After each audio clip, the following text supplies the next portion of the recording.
Oh, hi, folks, and welcome to my first ever episode of At Least You Heard It Here. I'm your host, Alyse Adamson, and in this new podcast, I'm going to do what I do best, which is prosecute the case. That means that each week, I'm going to bring you a topic. I'm going to give you the arguments and facts surrounding that topic. I'll ultimately give you my opinion, but I'm going to ask for you to be the judge at the end of the day. I'll just give you the why as to why you need to hear it. So with that, let's get started. So you heard me at the beginning of the show mention that 7 supervisors in the U.S. Attorney's Office in the District of Columbia have recently been demoted because they worked on the January 6th prosecutions. And for those of you who aren't as familiar, the January 6th prosecutions, the riots, were those individuals who violently made their way into the Capitol on January 6th and disturbed the peaceful transfer of power, attacked several police officers. I'm not talking about the Jack Smith investigation into President Donald Trump. But prosecutors on the Jack Smith investigation were also consequenced, but they were immediately fired. You may remember that. The news cycle is going very quickly, and so it is easy to forget. But when Donald Trump first assumed office, he appointed Emile Bouvet, one of his attorneys from his hush money case in New York, to run DOJ as his AG and deputy were confirmed through the Senate. One of the first things that Mr. Bouvet did was fire several prosecutors from Jack Smith's team. And the explanation that was given was essentially DOJ can't trust him because they had investigated their new boss. Now, I just remind you that there is a difference between line lawyers, those are the lawyers that get assigned cases and work on cases, and then decision makers, the lawyers that decide which cases that they should investigate, especially one of the national importance of a former president. The folks that were terminated, for the most part, were not decision makers. They were line lawyers. And when I say for the most part, yes, some of them were high-level supervisors, but they weren't deciding on their own to go investigate the president. Now, some of them may have volunteered for the assignment. If that is their reason for termination, pretty flimsy, because at that point they had reason to believe a crime had been committed. And what prosecutor does not want to investigate a crime? Just because it's a former president doesn't mean that they have a personal animus, that they hate the guy. It means that they want to see if he committed a crime. Isn't that what a prosecutor should be doing without fear or favor? Prosecutor should be doing their job regardless of who the defendant is, especially when the defendant is a former president. He was not the sitting president. Remember, he cannot charge a sitting president. So there are guardrails, and there is a lot of respect for the office of the presidency, as we've seen from the recent Supreme Court decision and the immunity ruling. But that being said, those folks were fired. But let's talk about the local folks in the District of Columbia United States Attorney's Office. These people prosecuted a large-scale crime that was captured on national television. And I just want to remind people of that again, because throughout the election and afterwards, some of Donald Trump's most ardent supporters, which again, if you are a Donald Trump supporter, that's your prerogative. That's your right. Support him. What I don't agree with and what I will strongly fight back on is changing reality with a narrative. Saying January 6th was a day of peace and love when we all have eyes and we all know the facts. And the facts are that January 6th was violent, that folks busted into the Capitol during a joint session of Congress, and they did disturb the peaceful transfer of power because lawmakers were hiding, barricading themselves into rooms, and needed to be rescued by a hostage squad. These are facts. Those are facts. Peace and love, that's a narrative, that's a framing, that is an opinion that flies in the face of facts. And so when a large-scale attack is captured on television, especially if some of the attack was carried out against democracy and against law enforcement, remember, a lot of law enforcement officers were beaten in this attack, and sadly a few took their own lives afterwards, what would you expect your prosecutors to do?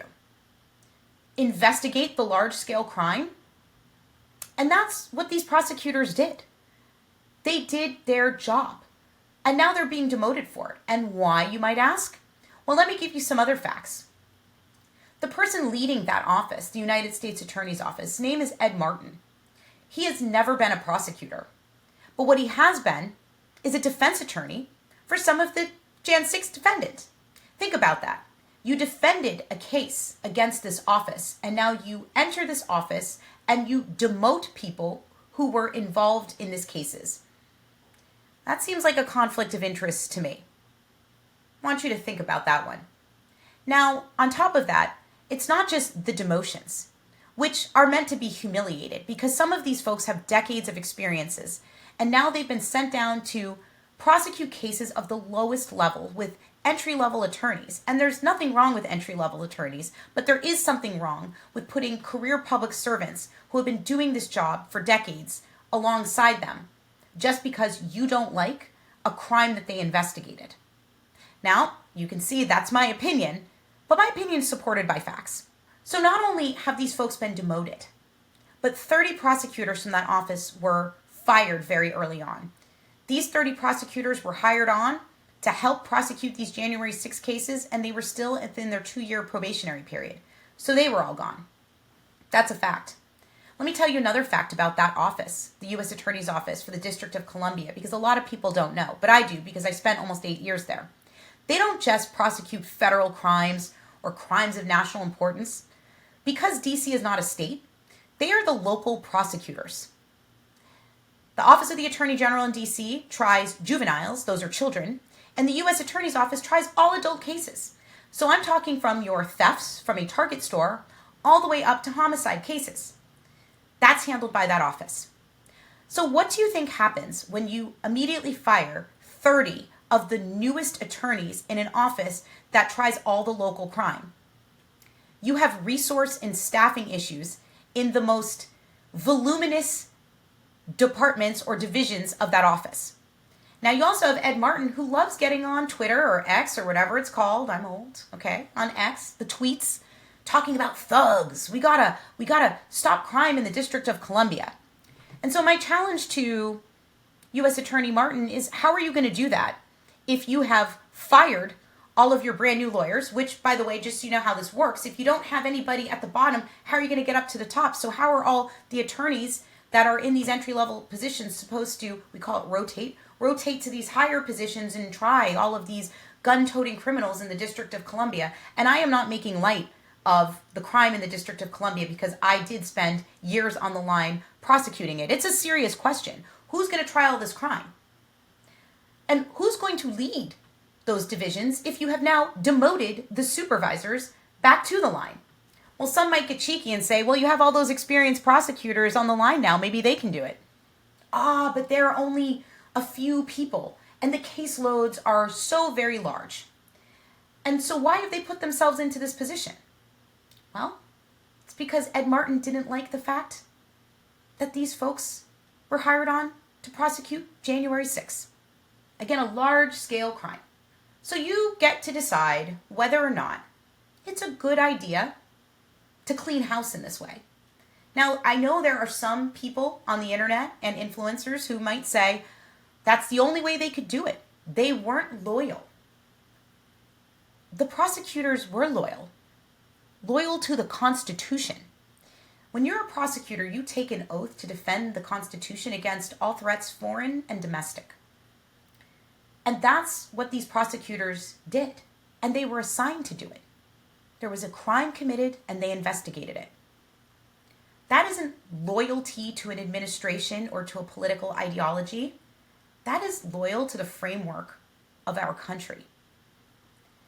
And so then, if you are still of the mind, well, I don't know if I could trust them. I don't know. I think they might have hated Trump.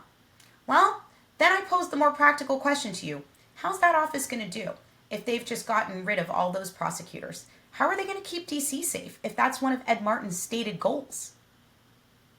So you're saying you can't trust people who investigate crimes, and now you have resource issues.